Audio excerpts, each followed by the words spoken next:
I was born August 21st, 1919 in San Francisco. Parents were Joseph Schmidt and Bertha, and my mother's maiden name was Bowman. Actually, my mother's father and mother were from Alsace-Lorraine, but my mother was born in this country, in Philadelphia. My father's parents were born in San Francisco, the brothers. My brother next, I'm the oldest of three. My brother next to me died it'll be 2 years this coming June. You know, when I was in third grade, I knew that I wanted to be. And you know, in those days when you asked little children what they wanted to be, in first and second grade, everyone wanted to be priests and sisters. And then in third grade, maybe firemen and policemen, nurses came in there, you know. But then as you grew a little bit older, you were more hesitant to say what you wanted to do, because even now, the older you get, when you're like 18 to 25, you think, no, maybe there's something else I want to do, you know. So you don't broadcast what you really want to do. But then when I was 18, I went to Mount Carmel.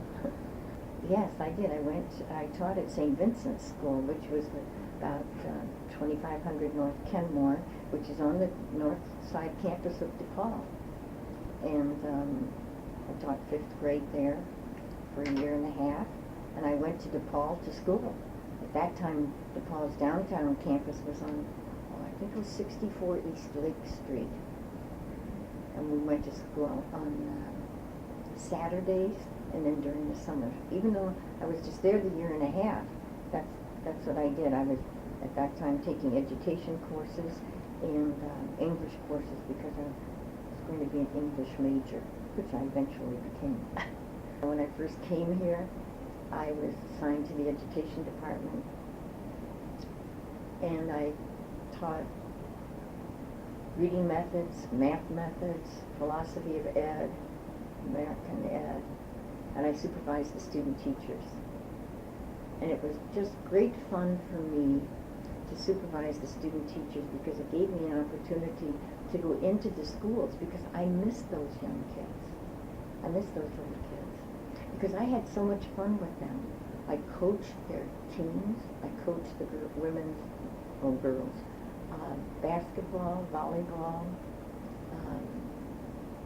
baseball. We went to badminton tournaments. We went to yo-yo tournaments. We went to everything. And even one time we were without a boys basketball coach, so I coached them until we could hire one.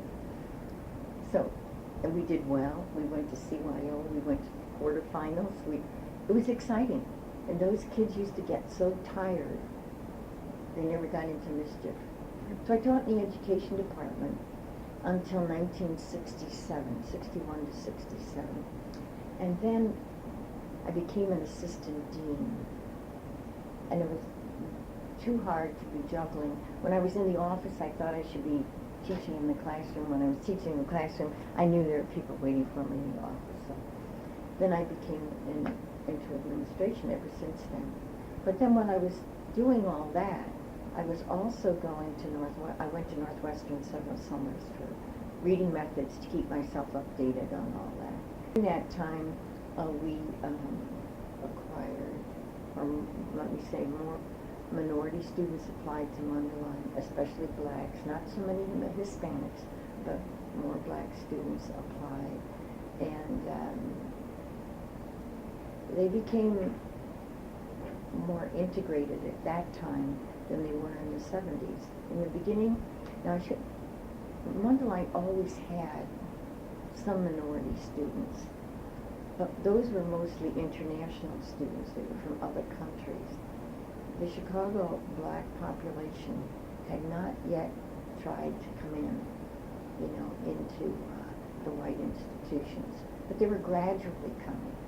And so they seemed to be adjusting. Maybe they were feeling very hurt inside, but they were beginning to adjust.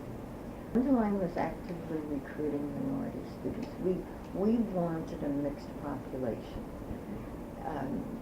And we knew it would be more difficult because we were a single-sex institution, because many of the minority students were not attending a single-sex institution, whereas so many of our young women came from our two high schools here were great feeders, St. Mary's High School and Immaculata, but also the other women's high schools were great feeders to Mundelein.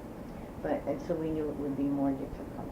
We also knew that we would have to give more financial assistance because of the background of the students. First student body president we had who was black, I remember her name was Mary Thomas. And Mary probably was student body president maybe in 63, 64, around that time. And you know, I need to tell you this as an aside. Mary was one of my student teachers. No North Side school would accept her because she was black. We didn't have any blacks anymore. So Ogden School, which is down in Chicago and State, or around that area, accepted her. But because she was student body president was always the Madonna at Christmas time. So we had a black Madonna. So you can see, Mundelein was really ahead of its time. We used to have a pretty rigid dress code, you know, no jeans, none of that kind of thing. And in fact, the women who lived in the residence halls could not even go to the dining room in jeans or slacks. They had to wear dresses all the time. Many times they'd roll up their jeans and just put their coats on, and we knew that. But it was the students who asked Sister Ann Ida, oh, Sherry was her name. I don't think her last name now. But she said to Sister Ann Ida, you know, we don't want a dress code anymore. And Sister Ann Ida said, I can't change that myself. She said, I'll give you time on the faculty meeting. And Sherry, I remember her to this day. She just got up and she said, well, I'm just here as representing the students as the student body president to tell you that we no longer have a dress code. You'll see us looking differently. And she walked out. Actually, the faculty shouldn't have any say in that either, you know. But she just informed her. And it worked. And it worked. It worked, yeah. My mother used to say, the busy person gets everything done. My mother used to always say, it's better to wear out than to rust out. So I keep saying that to myself, don't let yourself sit around here and do nothing.